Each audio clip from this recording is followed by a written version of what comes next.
What's happening, Toga peeps? OldManTup coming at you today. That was probably really loud.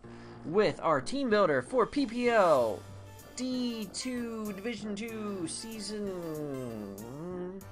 3 Week 2. Got our butts handed to us by Kyle to the Deuce Week 1. We don't want to repeat that. Took a little bit more time in building this team. As you can see, if you're looking across the top, we got some new members. We made some transactions week 1. Namely being, we dropped Gyarados. I know, I cried too. I love Gyarados. But we needed a little bit more speed and a little bit more special attacking prowess. And as the PPL has them tiered, Gyarados is worth the same amount as Keldeo. And Keldeo is something I've been wanting to use in League format for a while now, but I kind of strayed away from it because of it only does one thing syndrome. But I really need that one thing it does right now. So we're looking at that. And also broke our heart dropping Mega Medicham and picking up Mega Sableye. So, really looking forward to that. Mega Sableye, another Pokemon I've been looking forward to using in League format. Now, I know what you're thinking. Tup. Mega Sableye was the Pokemon that broke your hip in Season 4 of the GBA. Well, I sat down, had a nice lunch with Mega Sableye. He had some jewels. I had some tuna on rye with some cheese. And we talked it over, and he was under very, very bad influence of... What was that? My dog just beeped. Under the very bad influence of the sinister fiend A-Drive, aka Dan. Congratulations, you married son of a gun and house owner now.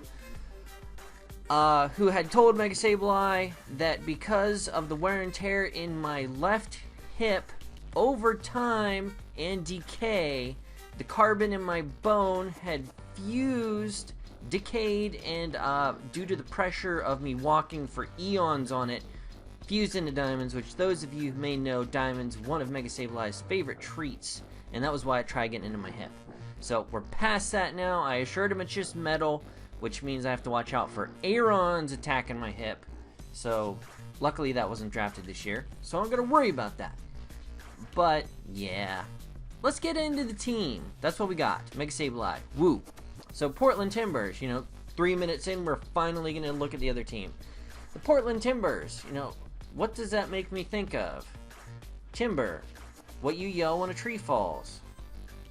Going down, Portland Timbers. Coming at ya. Okay. So, Portland Timbers, they have Thundurus Incarnate. Now, for those of you who didn't watch our first match against K to the Deuce, spoilers, we got swept by nasty plotting Thundurus Therian.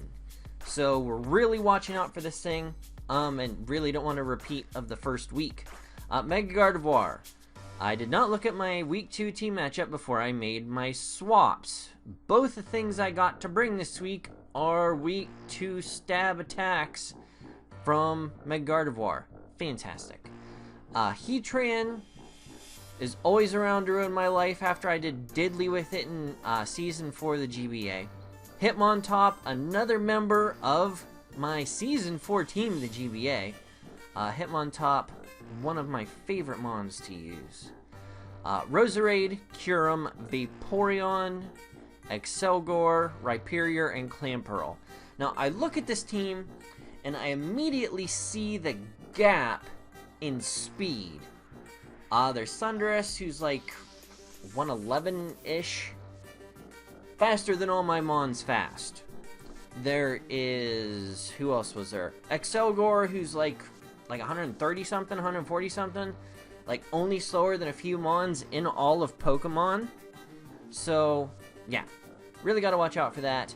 But after that, the next fastest thing is Mega Gardevoir, which has booty speed before it Mega Evolves, and then peaks out at 100. So, a lot of our things are right there with it.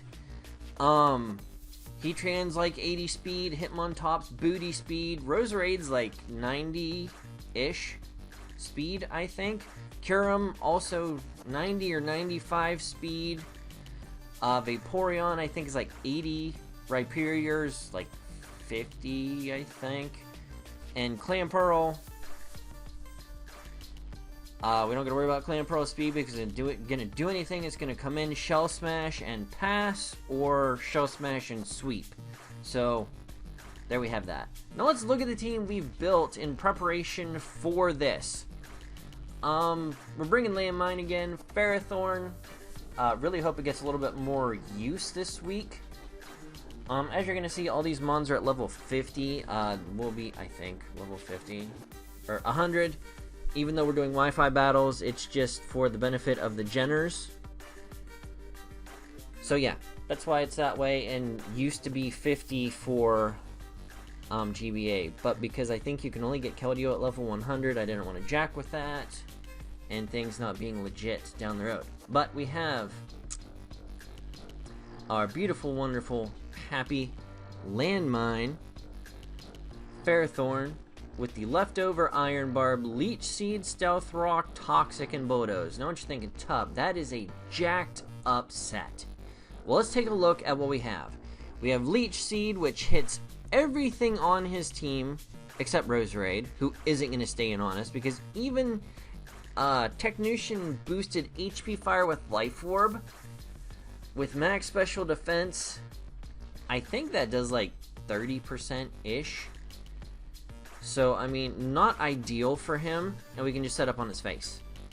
With the rocks, Bulldoze to slow it down to get a good switch in, and that's just fantastico.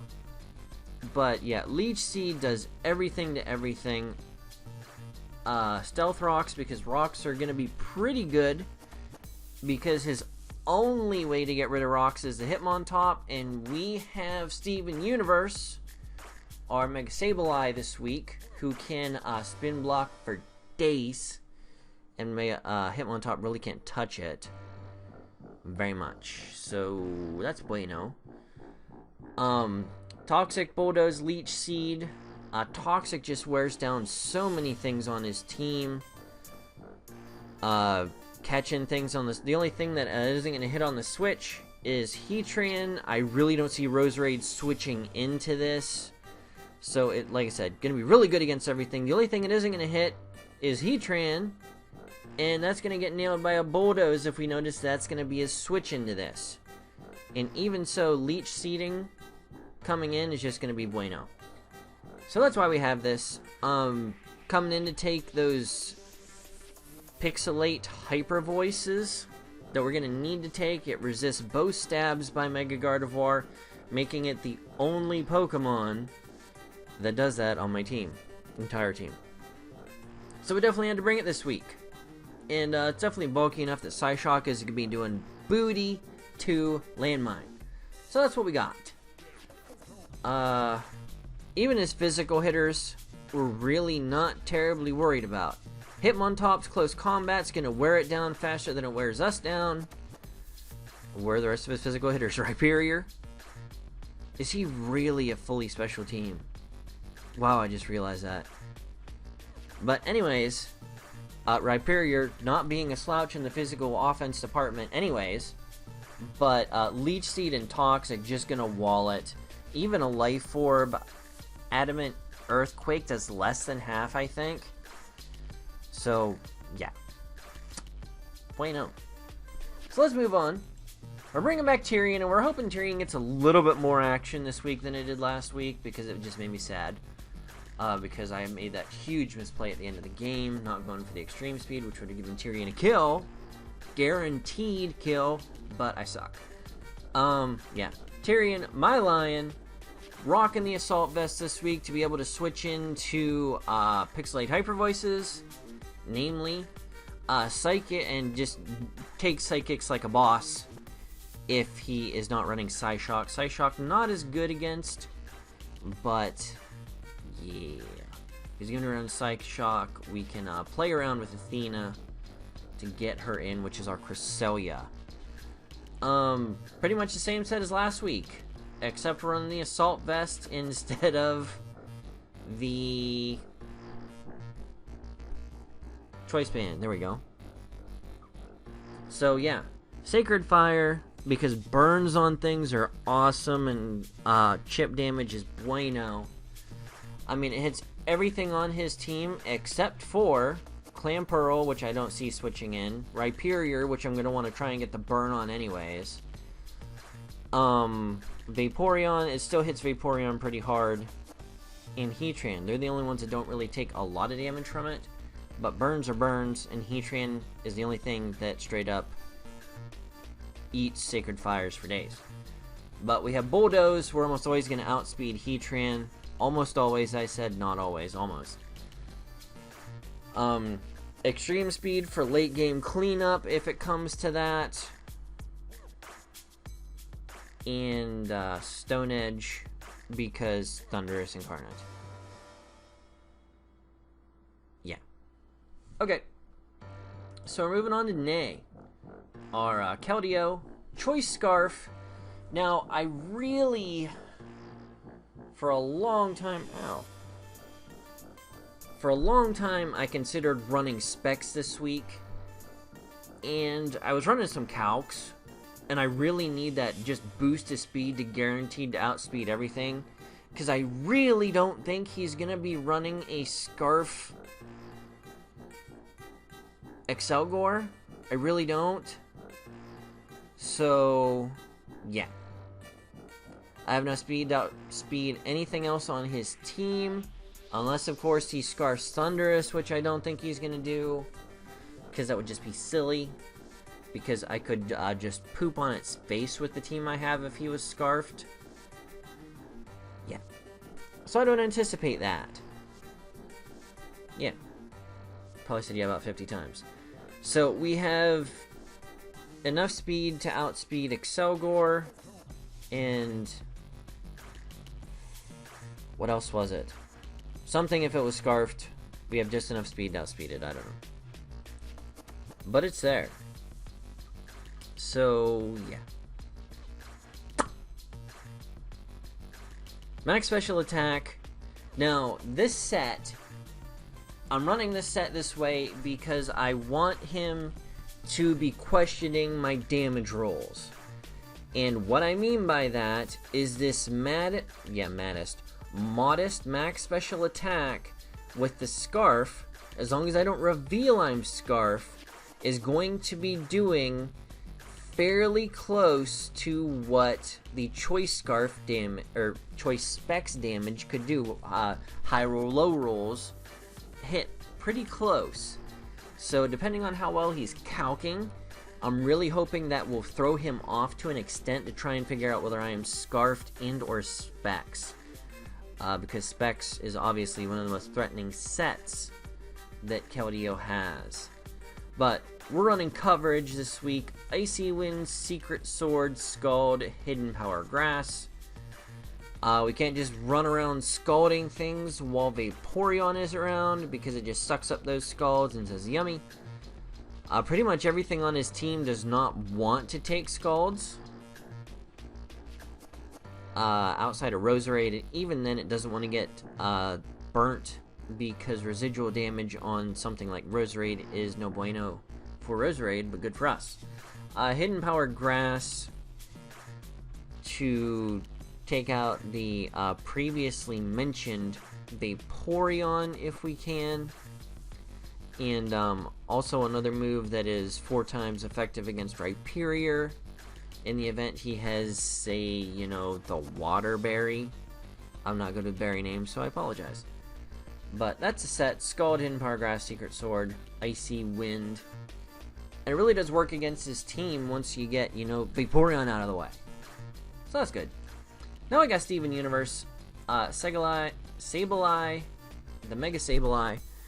Pretty standard set this week.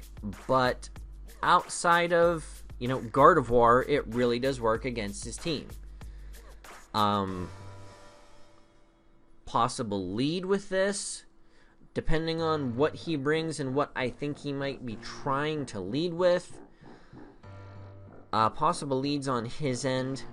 that worry me are Final Gambit Excelgor, because it's faster than everything on my team. I'm not just going to straight up lead with Keldeo, because I don't want to lose it early, because of how well it fares against his team and will outspeed everything. So yeah, possible lead just to get the Prankster Will-O-Wisp off on whatever. But then again, he also has Heatran, which would be an obvious switch into that scenario. Yeah. Scenario. But another thing I might want to do, depending on what I see on his team, is preserve the Prankster ability. Because the first turn when I Mega Evolve, I get Prankster and Magic Bounce, so that's bueno. That's one of the things I love about Mega Sableye in this format. So yeah. There's that. Calm Mind, Shadow Ball, Recover, because I don't think he has a resist for Shadow Ball, which is just weird. And I was looking at his team like, oh wait, Heatran resisted. Oh no, Steel doesn't resist Ghost type anymore. Lol. So yeah, literally stab, neutral, if not super effective damage to everything on his team. Granted, only super effective is one thing on his team, but that's the important thing, which is Mega Gardevoir. So yeah. Physically defensive, because we can Calm Mind up and recover. So fun. Next is Athena, Cresselia, our beast from the east, coming in hot with that calm nature. Gonna be rocking mostly HP and defense on the EVs. Even though we're running that calm nature, it just lets us come in and take damage from Cresselia a little bit better. Not great, but a little bit better. Or, I'm sorry, I said Cresselia. Mega Gardevoir. It allows us to walk into that a little bit better in certain scenarios, depending on what weak engage it has. But, granted, this is back-to-back Pokemon who rely on setup, but Cresselia can still do work without the setup. Just being an annoying, stinking wall with Moonlight, Shadow Ball, Psyshock, and Calm Mind. A pretty straightforward set there. I really thought about running Icy Wind just to help with speed control, but the more I thought about it, I'm not really sure that I need it that much. So, that is what, because a lot of his things are slower than me anyways. So yeah. Now, we're going to bust out this week's Garchomp set. Now, Garchomp was my first draft pick. My first round draft pick. God, why was that so hard to say? Was my first round draft pick. And the reason why is because I want to bring unique sets every week, which keep my opponent guessing. Now, the set this week, I'm going to try and lead with this. I'm going to try to. Depending on his team setup, unless he's really stacked against me. Because there's a lot of things on his team that Garchomp just walks through. Rhyperior, pretty hard counter. Well, pretty hard check. Not so much a counter because there isn't much that Rhyperior can do to me. And Stab Earthquake is super effective, so yeah. Unless it's super much bulky, it isn't going to want to come into a bunch of Earthquakes. Or Iron Heads for that matter. If I get a Swords Dance up, Vaporeon isn't a problem. If I get a Swords Dance up, most of his team isn't a problem that I can outspeed.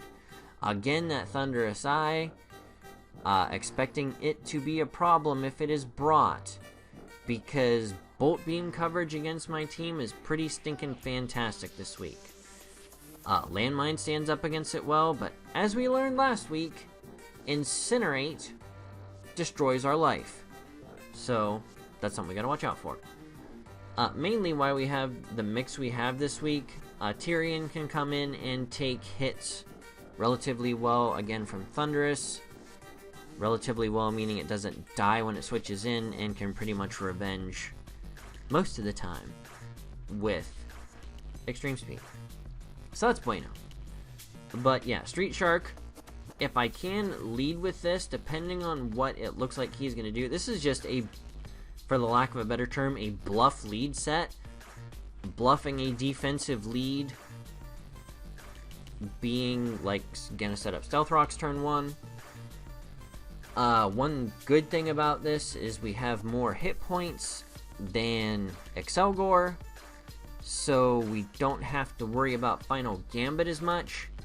And if we check the speeds on his team, if he doesn't have something that can come in and one-shot me, if I get a Swords Dance up turn 1, bueno. Now, I know what you're thinking, Tup. You're gonna go into a match planning to set up turn 1. Nub cake. And you know what? In any other league, I would say you're probably right. You don't want to set up turn 1 because it's a bad move. I've been in this league before, and I've set up turn 1, and it paid off in spades. For those of you who don't remember, I know Colton does. My match against Shadow Hub Gaming, where I set up a belly drum on Megazard turn 1, got paralyzed, but took out the only thing on his team that stood in the way of Melodic from sweeping. So that was good. So that is kind of my thought going into this. Like I said, bluffing the lead, setting up rocks early, or a Toxic, or Dragon Tail shenanigans. So that's kind of my thought on this. Yachi Berries, I thought about bringing the Lumberry, but I really think Yachi Berry is going to be better, because if he leads Thunderous, A, he can't Volt Switch on me, B, he can't Prankster T-Wave. We're not gonna go for setup because it carried Prankster Taunt possibility. And even if he goes for the Hidden Power Ice, we take that so fantastically, and we just destroy it with a Dragon Claw. So, yeah. Good things. Good things. But, I mean, nothing else on his team outspeeds us unless it is Scarfed. So, that's really good. And nothing else on his team is going to want to switch in to Garchomp. It has really good coverage against his team between Dragon Claw, Iron Head, and Earthquake. I mean, Thunderous, Dragon Claw, Mega Gardevoir, super effective Iron Head, or just a straight out Earthquake. Heatran, Earthquake. Hitmontop, anything. Roserade, Earthquake. Kyurem, Dragon Claw. Vaporeon, Earthquake. Excelgor, whatever I want. Rhyperior, Earthquake. Clamperl, Earthquake. And he only has one immunity to ground. Now, granted, he has some resists, namely being Excelgor, which isn't going to want to come in and take hits, but, you know, it's there. So I really think Garchomp's going to put in the work this week, and that's why I plan on getting a cheeky setup turn 1 if it looks good with the team matchup, and just rickroll all over his team. So I'm kind of hoping that's how that works out. But alright guys, this has been OldManTup, and look for our match versus RTK and the Portland Timbers to go up tomorrow, which should be Thursday when this is uploaded. Yeah, because this should get uploaded on Wednesday, so tomorrow should be Thursday. Yeah. Alright guys, this is OldManTup. Let me know what you think about the team we've built this week. Let me know what you think about my new disgusting, gross, awesome core of Ferrothorn, Steven Universe, and Athena, Cresselia, and Mega Sableye. And what you think about the Gyarados drop for Keldeo, and stuff and things. But alright guys, this is OldManTup, and we will catch you on the flip side. Peace.